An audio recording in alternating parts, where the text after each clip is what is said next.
The Full-Time Review Show is brought to you and supported by Saltire Energy, the global market leader in specialist drilling equipment rental, as well as Craig International, a truly global procurement company with 10 offices strategically placed all over the world, from Australia to the Southeast, to the Middle East, to the continent, and to America.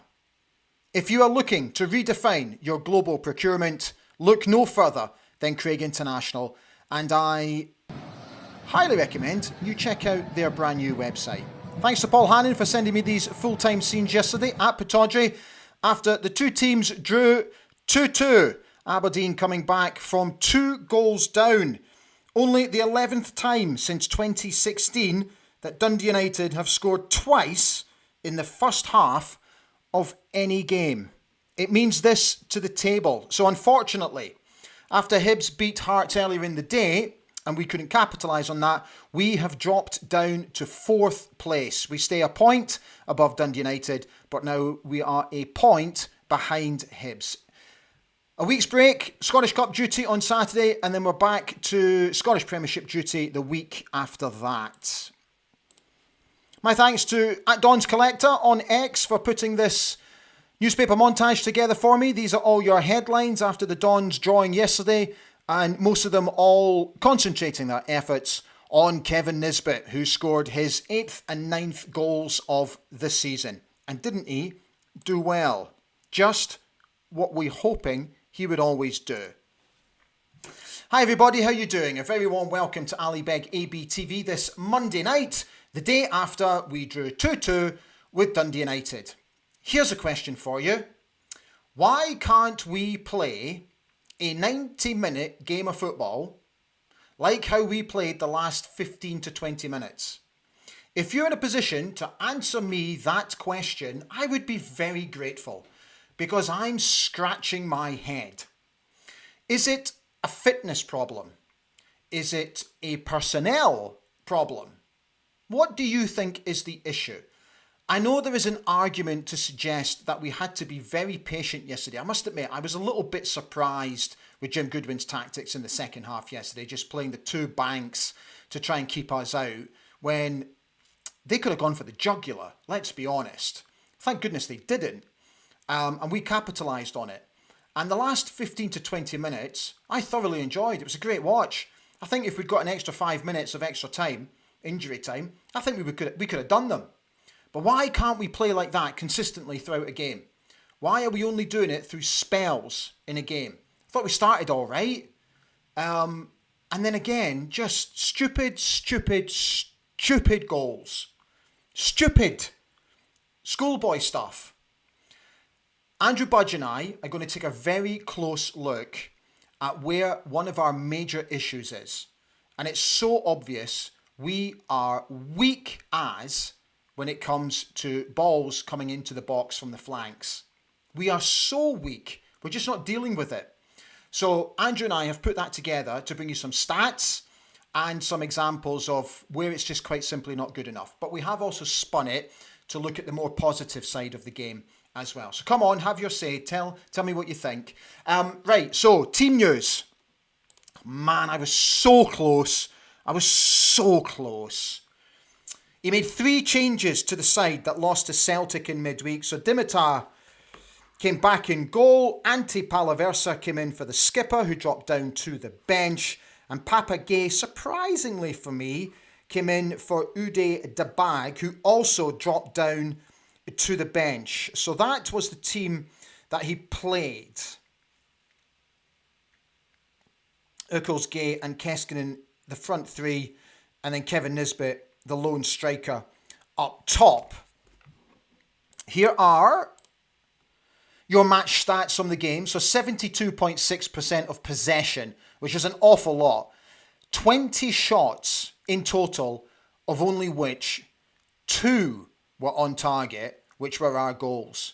We did not have a single shot on target until we scored our first goal. That is not acceptable or good enough.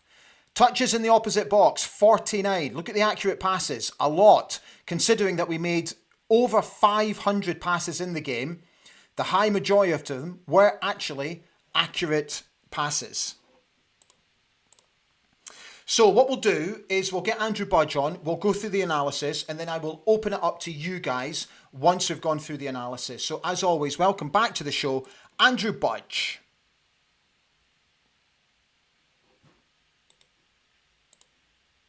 Hi fella, how you doing? It's great to see you as always. Thank you for coming on. So we've got a lot to talk about today. We're going to be talking about crossing in just a moment, and we've got some really interesting stat both from us and how Dundee United exploited us yesterday. But first, give us your general thoughts on how the game was played out. Real mixed bag, to be honest. I thought we started okay in the first 20. I thought we moved the ball about quite well, but it was just such a familiar story of looking so vulnerable from set pieces and direct balls. We conceded one goal and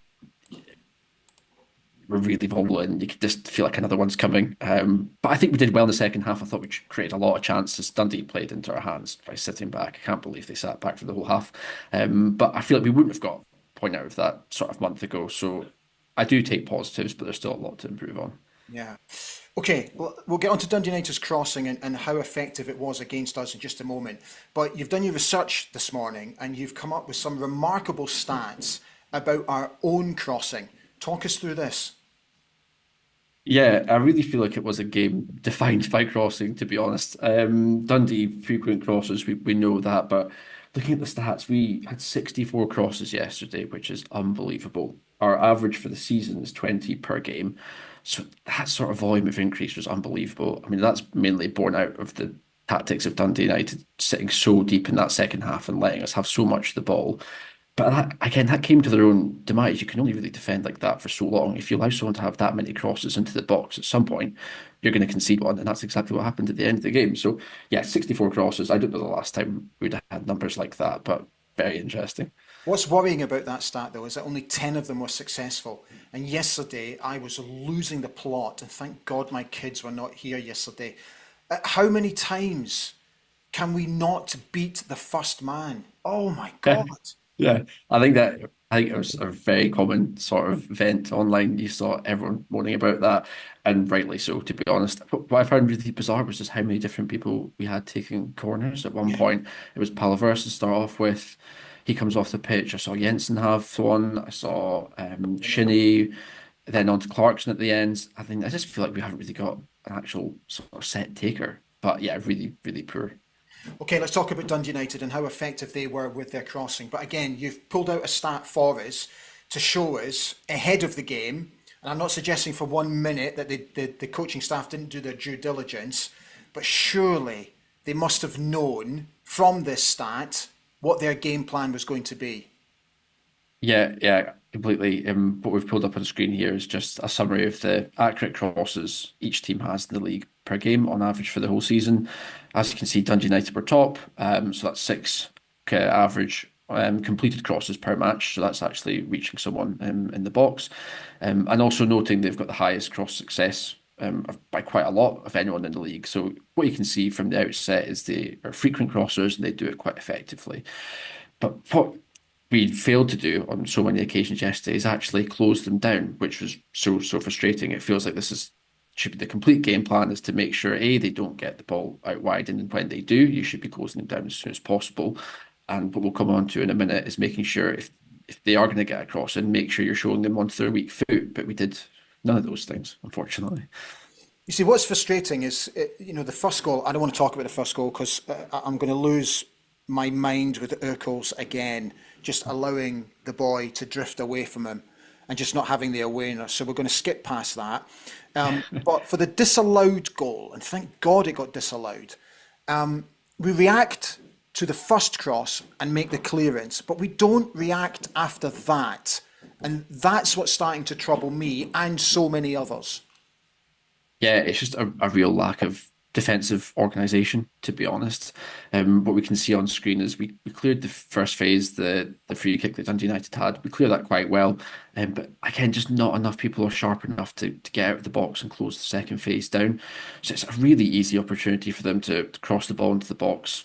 Thinking of what we just mentioned earlier, sort of most successful and most frequent crossers in the league. Surely someone's got to come out and close that down faster. Urkel's tried, but I just don't think we've got anywhere near enough or near enough to the crosser there.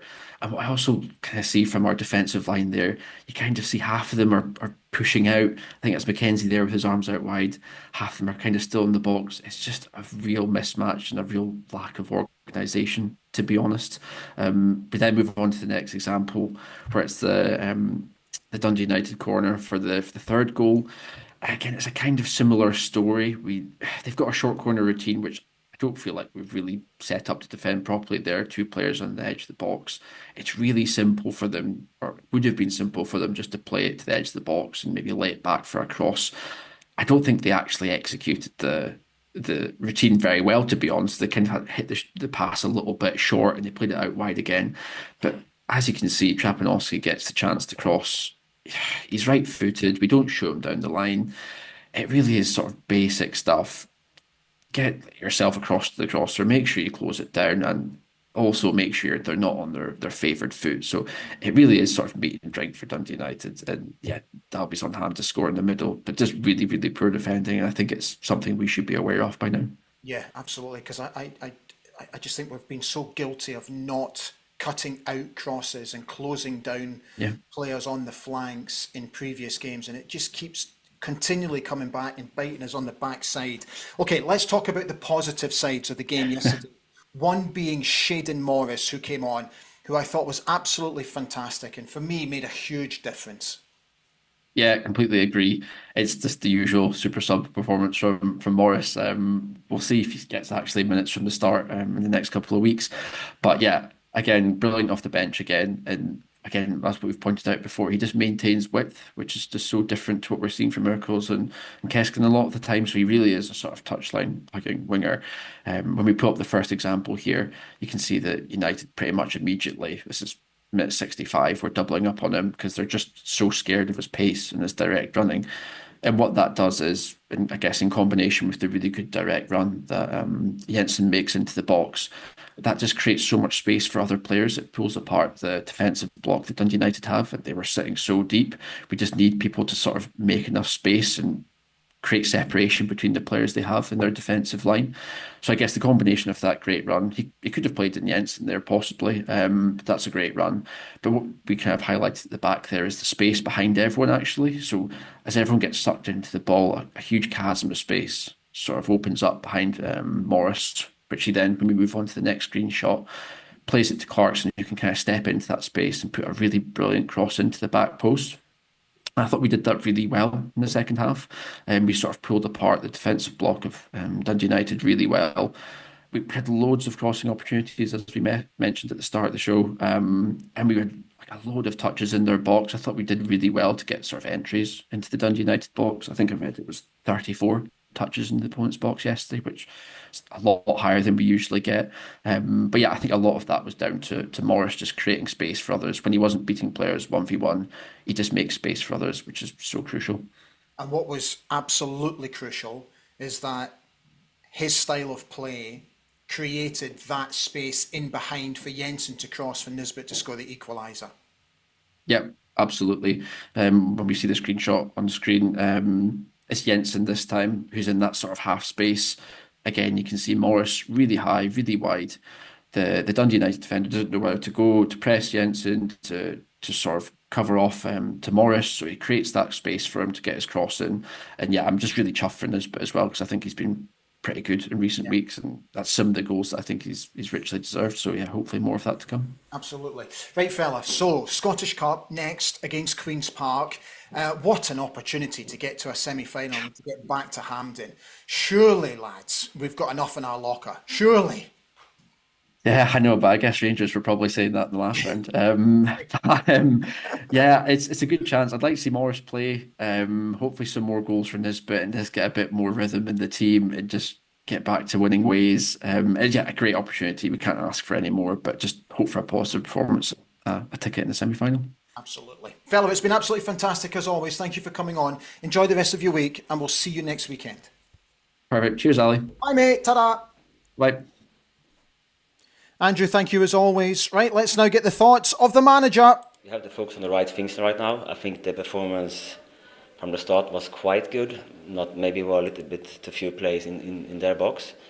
But then they scored the goals. I think it was I know my staff, the players, we have to do better. It was too easy for them. And then it's difficult in football when you get 2-0 down and it's half time. But also the character of the team, with this atmosphere, Petardry, how they support us to the last second of the game. This never give in, never give up. This belief in our own quality. And the way we pushed in the second half, I'm really proud of that. And it's going to be an important point. And also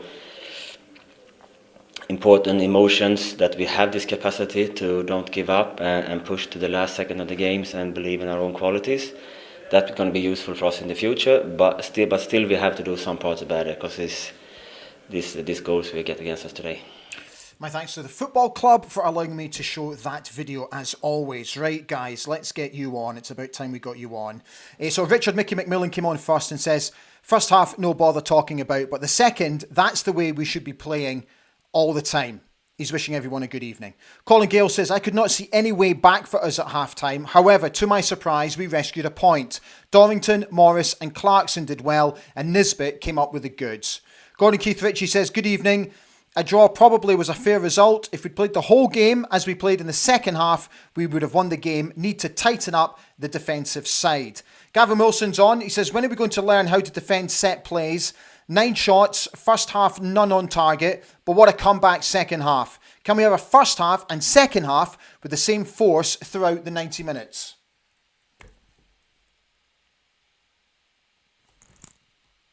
Angela's on. How are we doing, Angela? She says, first half was not exactly great. The second half, no idea where that came from, but more of that fight, please. Whole street heard me when we went level. And she's not even sorry.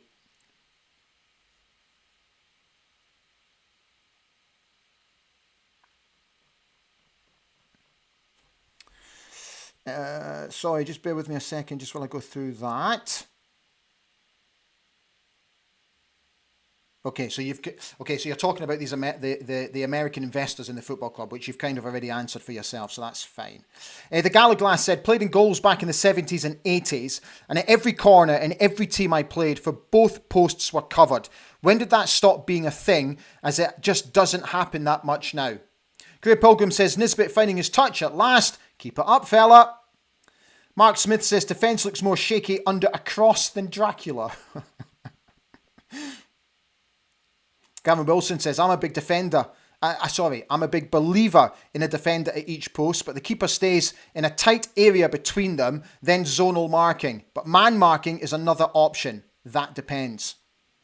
Norman Baker says, we need to understand why the first half was so poor. Was the wrong 11 on the pitch at the start? David Gould's on, wishing everyone a good evening. Scott Murray says, think Alfie did all right coming on for Tobers again. Grant Stewart says, not just quite sure about Nisbet. Certainly looks like he is totally red through and through. Can't fault that. Well, Martin, I think we've just managed to do all that during the analysis, fella. Talking about crosses. Mark Smith says, unless the midfielders are prepared to defend, we will continue to lose goals at corners and set pieces. It's not good enough to always blame the centre-backs. Sheep on Fire says, get in. Another few minutes, we would have won that. Second half is what we should be seeing all the time. Well done to Kevin Nisbet. Hopefully the confidence is soaring and he pops a few more in for us. Scott Bowie says, I really think we have a problem on the left-hand side.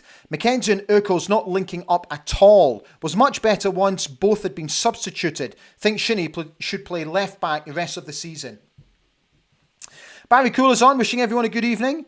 We should have taken 3 points. Zonal marking needs to stop. And what was Mitov doing for the first goal? Defence needs to get an aggressive streak going and stop being bullied. Living Baxter's on, wishing everyone a good evening. Andy B says, United were well organised first half. Preston gave us no space. Second half, they retreated very deep. Made a massive difference.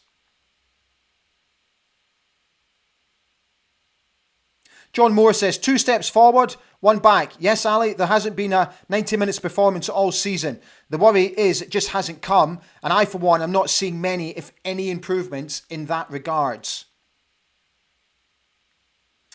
John Kilo makes an interesting point. He says Clarkson is okay playing number 8, but he's too powder puff in the number 10 position. Adam Binney says, wishing everyone a good evening. I thought we were dead and buried at half-time, couldn't see us scoring, but finally Nisbet doing what he's supposed to be, scoring goals. We've still got a chance for Europe. Barry Cole says, zonal marking's not working, man marking. Oh, I completely agree. Martin Smith says, think Urkels is not cutting it, and I give Morris a go from the start and tell him to only track back to halfway line and use his pace to get in behind when we're clearing our lines. Scott Murray is suggesting that the manager's picking the wrong starting 11. It's a problem every week, he says. David Goldrally vid says, we're shot shy. We are. Like there was a moment when Topi Keskinen was about 20 yards out, clear opportunity to have a shot at goal, and he didn't. And you could hear the moans and the groans from the crowd. The week before, he scores a sensational goal at Dens Park. Why didn't he pull the trigger? Just pull the trigger, mate. Graham Gibbs says, not sure if it was fitness by the last 20 minutes. Dundee United sat back from the start of the second half. Neil McDonald says, your angry post at halftime on the social network page summed up all of our feelings. James Jappy says, Ali, the forwards just don't move enough and waiting on balls coming to them. Nisbet is getting in there, but we want to walk it in. Kaiser's on, wishing you all a good evening. He says, really, really poor again yesterday. Abysmal first half. Not much better for the majority of the second half. What a struggling team we are. Can't be bothered. Simple question. Why no Boyd? Hugh Byrne says, I don't buy this Morris isn't fit enough to start games. Of course he is. And he must do so against Queen's Park this Saturday. I agree with that. I'll have him in my starting 11. Erica Mitchell's on, wishing you all a good evening. Not a very good first half, but I thought after the subs came on in the second half, the game was slightly better. Hence, we got the equalising goals. Sheep on Fire says, Pappy needs to be dropped for a while. He didn't seem to do much. Yeah, I was a bit frustrated with Pappy yesterday.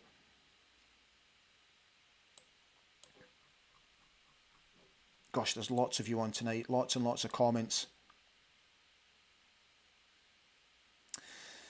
Yeah, a lot of you are talking about Urkels, whatever you want to call him. That you're not overly impressed with him so far. Charles Craig said, visiting team set up to stop us getting any rhythm into our play. We're under pressure. The delay restarts, which frustrates fans and transfers onto our players. You know, Rob made the point in his post-match interview to the manager that both of their goals came after delays in the game. Is there a problem with us switching off? What is it? Hugh Burns says, never say never, but I think third place has sailed. Andrew McLeod is asking me, are you seeing an improvement, Ali? Are things going in the right direction? The problem for me, Andrew, is I'm only seeing improvements in spells of games.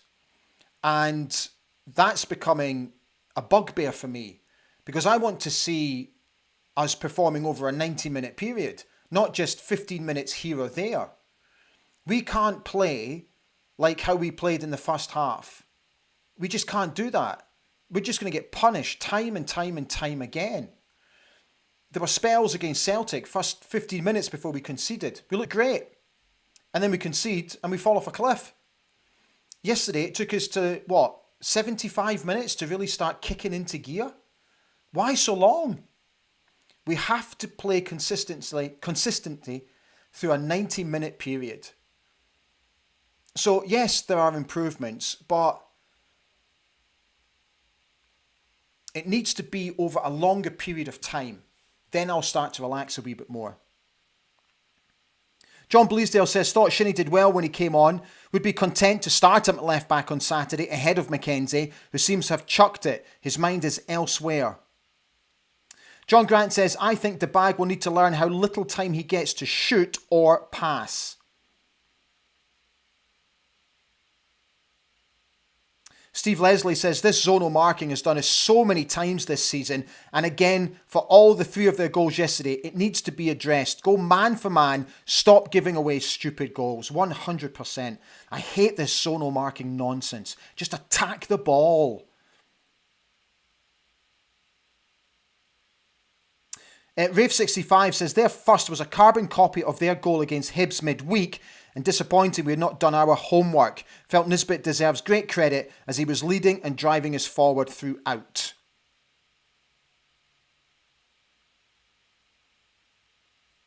Paul Herd says that frailties at the back, poor decision making into the final third, a lack of a cutting edge and so few chances created have hardly improved all season.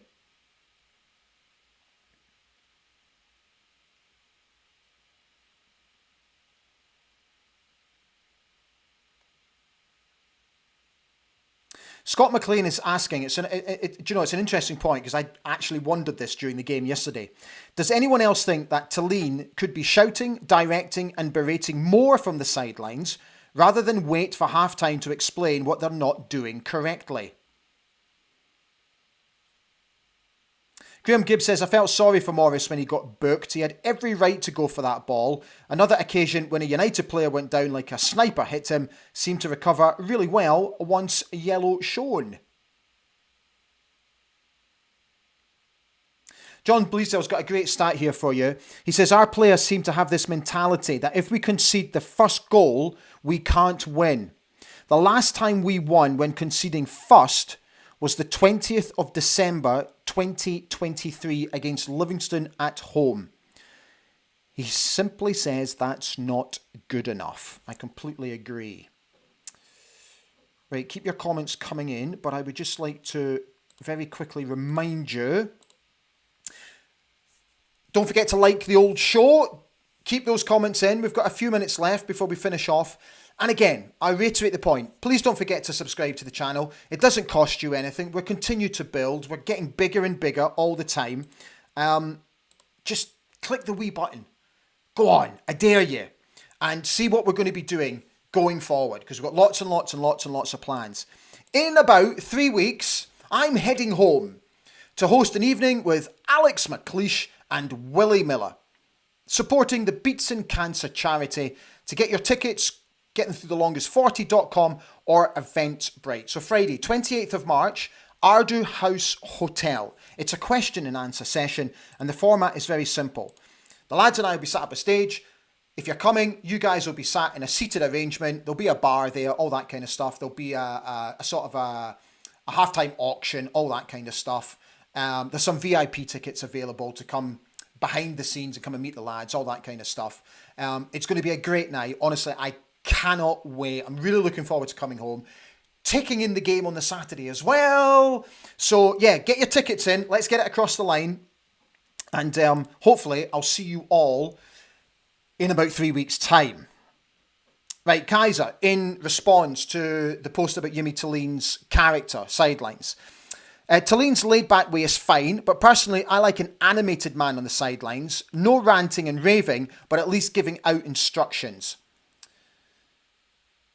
Deck G says, good evening, Ali. I really thought there was no way back into the game, but done well to get it back to 2-2. I really don't know what Morris has to do to get a starting place. Richard Mickey McMillan came back to say, Shinnie led by example, fast attacking football.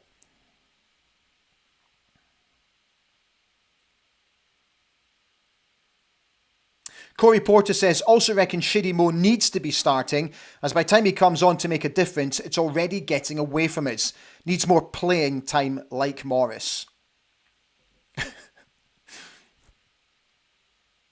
Niall Clark says, there has been spells when we have switched off and conceded needless goals. The 3-3 at Easter Road, the Dundee game, and yesterday were prime examples of this. I agree, we're just switching off too many times. Scott McLean says, Jensen just gets better every time I see him. It's a positive.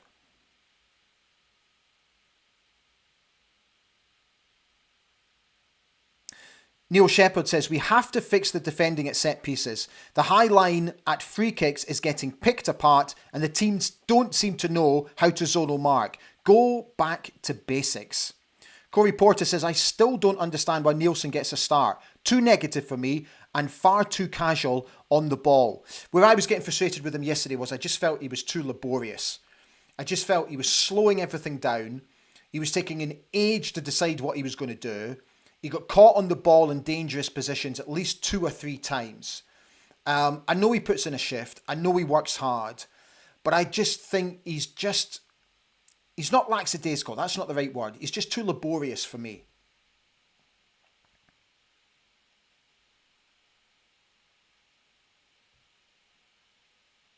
See, again, so the debate now has shifted to you guys now talking about, so when Shayden Morris starts, that he doesn't play well when he starts. And I have to say, I tend to agree with that. I think he's so much better coming on as an impact sub, but I think he has to start against Queen's Park because I think we need the width. And I think we look more balanced when we've got width in the team. I'm not convinced by Urkos at the moment. He needs to convince me. The jury is still very much out on him. Keskinen I'm okay with. But yeah, I want to see Shady Mo start the game as well. Right, guys, we have done over half an hour. So I'm going to call it a night. Thank you so much for coming on, as always. I really hope you've enjoyed the show. Don't forget to press the old like button. And as I said, don't forget to subscribe as well. We will be back on Friday night for the preview show ahead of the game against Queen's Park on Saturday. Don't forget that's an early kickoff on Saturday morning as well. So please, guys, have a fantastic week. Take very good care of yourselves. Thanks for being on as always. And I'll see you again at the end of the week. Take care. Stand free.